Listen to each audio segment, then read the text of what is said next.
If you have watched the Classroom Elite anime from the first up to the third season, you must be familiar with the quotes that they always put at the beginning of the episode.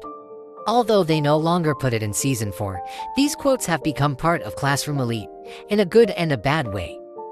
Some of you may call those philosopher quotes cringe and out of the place, because if we need to be honest, they really don't match the amount of Kushida's breasts we got in Season 1. However, if we just sit and look at those quotes for enough time, maybe there is something else those quotes try to convey other than becoming a display to make the anime series look substantial. For example, let's take a look at the very first quote from the first episode. It was a quote from Nietzsche from his book The Antichrist, which literally told us that evil is everything that is born from weakness. It's free for you to interpret it, but to call everything that is born from weakness as evil is somehow the same as saying the strong could do whatever they want. Needless to say, this series is called Classroom Elite, the classroom of real ability supremacy. It has been shown multiple times that the students with ability could do whatever they want, and most of the time the school will turn a blind eye to it. As the story progressed, it also became more clear that the line between good and evil is very blurry, because at the end, the one who can make it is the one who will get what they want. Weakness is a scene, while strength is justice. That kind of theme pretty much aligns with how Classroom Elite was written, so this quote of Nietzsche in the first episode actually fits Classroom Elite very well. Moving to the second episode, we got a quote from Francois de la Rochefoucauld, saying that it takes a great deal of talent and skill to conceal one's talent and skill.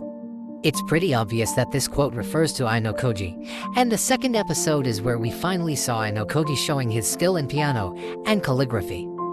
Needless to say, it's pretty hard to pretend to be ordinary, and someone who could appear as a perfectly ordinary student is only the ordinary, or the extraordinary.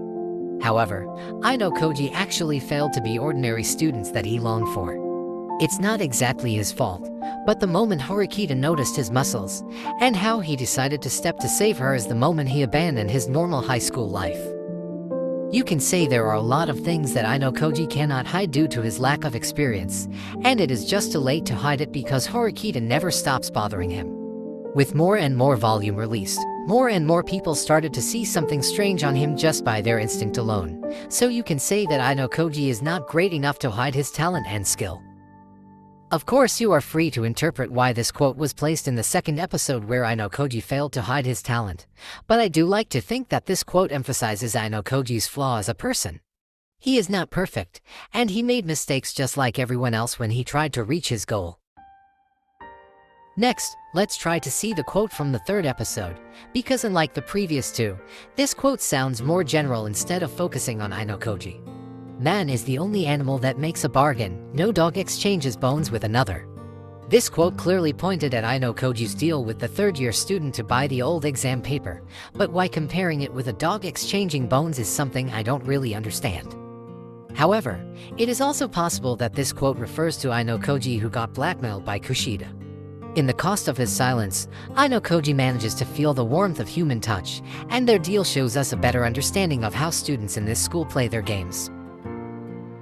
And like dogs who just bite and steal like animals, humans make a deal because not all of us are willing to lose our face in the battle. Some of us make a fair deal, while the others use force to get what they want with only a little loss on their side.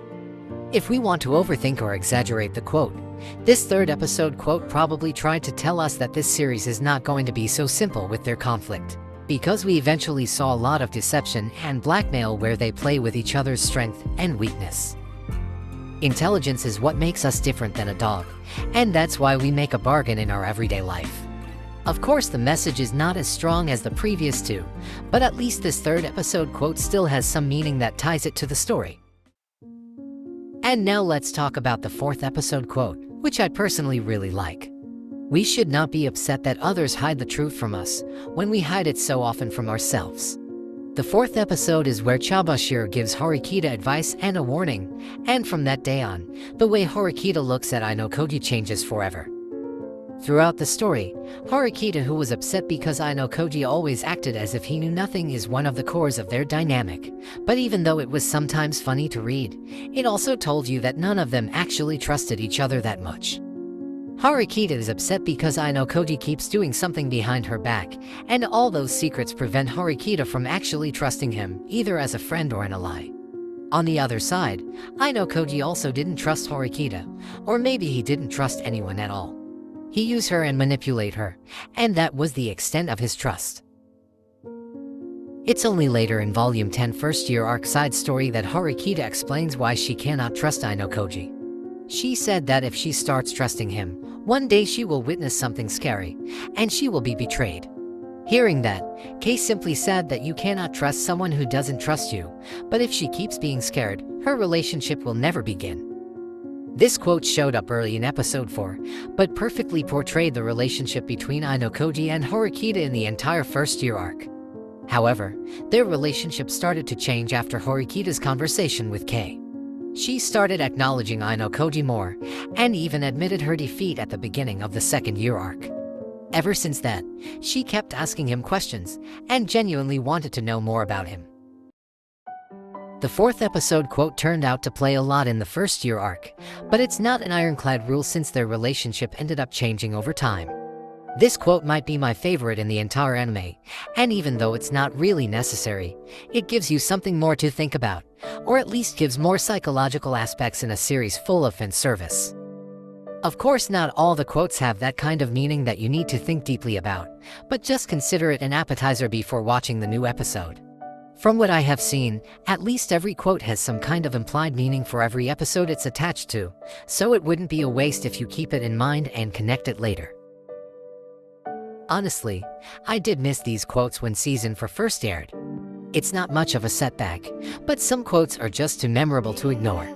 For example, the 8th episode when they finally reached the deserted island exam, "Abandon all hope, you who enter here." This quote from the Divine Comedy trilogy is really famous and quoted everywhere in all kinds of media, and it perfectly fits the plot of the special exam since they will enter a whole new challenge ahead of them. The quote from the last episode of Season 1 is also a perfect fit to close the season, because since it's the last and we finally get a full picture of Ayanokoji's strategy, we can finally appreciate how the genius thinks and plans everything since the beginning.